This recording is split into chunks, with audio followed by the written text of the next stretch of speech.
2 கொரிந்தியர் புஸ்தகம் 3ஆம் அதிகாரம் 17வது வசனம். ஆவியானவர் எங்கு உண்டோ விடுதலை உண்டுன்னு சொல்லி, பசுத்த ஆவியானவர் இறைவன் ஆவியா இருக்கிறார் சொல்லி யோவான் சுவிசேஷம் 4ஆம் அதிகாரம் 24 வசனம் சொல்லுகிறது. இறைவன் ஆவியா இருக்கிறன்னு சொல்லி, அவர் ஆவியா இருக்கிற பிரியமானவர்களே. அவர் உங்கள் உள்ளத்துல என் உள்ளத்துல இருப்பாருன்னு சொன்னா நமக்கு நிச்சயம் விடுதலை தான் பிரியமானவர்களே. கலங்காதீங்க. ஆவியார் எங்கு உண்டோ அங்கு விடுதலை உண்டு. இறைவன் ஆவியாக இருக்கிறார். ஆண்டவராக இயேசு கிறிஸ்து ஆவியா இருக்கிறார். அவர் உள்ளத்துல என் உள்ளத்தில் இருப்பார். நிச்சயம் உங்களுக்கு விடுதலை உண்டு. கலங்காதீங்க. நிச்சயம் எந்த பிரச்சனையா, மந்திரக்கட்டா, செவனக்கட்டா, சாவக்கட்டா, பாவக்கட்டா, என்ன பிரச்சனை இருந்தாலும் ஆண்டவராக இயேசு கிறிஸ்து விடுதலையாக்க வல்லமுள்ளவராக இருக்கிறார். கலங்காதீங்க. சங்கீத புஸ்தகம் 146ஆம் சங்கீதம் 7 வசனம் சொல்லுகிறது, கட்டுண்டகளை கர்த்தர் விடுதலையாக்குறாரு சொல்லி. எந்த கட்டில் இருந்தாலும் உங்களுக்கு விடுதலையாக்குவார். என்ன கட்டுறதுன்னு நீங்க கலங்க வேண்டாம். ஆண்டவராக இயேசு கிறிஸ்து உங்களுக்கு விடுதலையாக்க வல்லமுள்ளவராக இருக்கிறார். அவர் நோக்கி பாருங்க. அவர் நோக்கி நீங்க தேடி பாருங்க.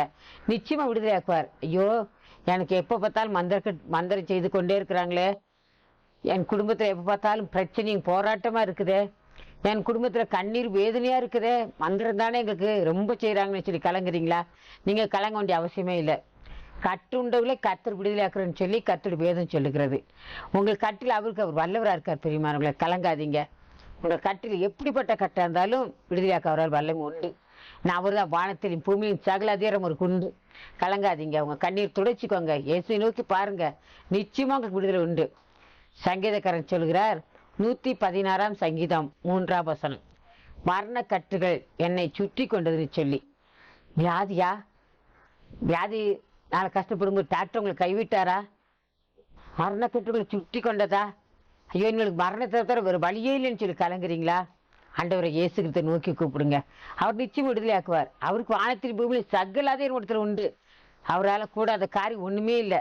நிச்சயமா விடுதலையாக்குவார். பெரியமானவர்களே, உங்க கண்ணீர் துடைத்துக் கொள்ளுங்க. நிச்சயமா அவர் விடுதலையாக்குவார்.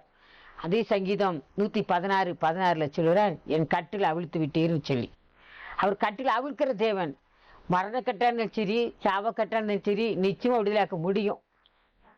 ஐயோ, டாக்டர் கைவிட்டாரே, எனக்கு மரணம் தான் வரும், வேற வழியே இல்லைன்னு சொல்லி காரங்க. உங்க கட்டில் அவிழ்க்க அவருக்கு வல்லம் உண்டு. சங்கீதக்குடி என் கட்டில் அவிழ்த்து விட்டேன்னு சொல்றாரு. ஏன் உங்க கட்டில் அவுக்க மாட்டாரா? நிச்சயமா உங்க கட்டில் அவுப்பார். கலங்காதீங்க. உங்க கண்ணீர் துடிச்சுக்கோங்க. இயேசு நோக்கி கூப்பிடுங்க. இயேசுவே, எனக்கு இறங்கும், எப்படியாவது என் கட்டில் அவிழ்த்து விடும் ஆண்டவரே. இந்த மரணத்துல விடுவீங்க சுவாமி. என் நோயை குணமாக்க, வியாதி சுகமாக்க. எனக்கு மரணத்தை தவிர ஒரு வழியே இல்லை, நான் கலங்குற ஆண்டவர்னு சொல்லி அவர் நோக்கி கூப்பிடுங்க. நிச்சயமா உங்களை சுகமாக்க அவர் வல்லம் உண்டு. அவரால் கூடாத காரியம் ஒண்ணுமே இல்லை. கலங்காதீங்க. நிச்சயமா பெரிய காரியத்தை செய்ய முடியும். உங்க கண்ணீர் துடைப்பார். கலங்காதீங்க பிரியமானவர்களே. அது மாத்திரம் இல்ல, ரோமர்களுக்கு நிருபம் 8ஆம் அதிகாரம் 2ஆம் வசனம் சொல்லுகிறது, கிறிஸ்து இயேசுவினால ஜீவனுடைய ஆவியின் பிரமாணம் பாவம் மரணம் என் பிரமாணத்தில் விடுதலையாக்கிட்டுன்னு சொல்லி. ஆம் பிரியமானவர்களே, பாவமா மரணமா எல்லாவற்றையும் தேவன் விடுதலையாக்க வல்லமை உண்டு.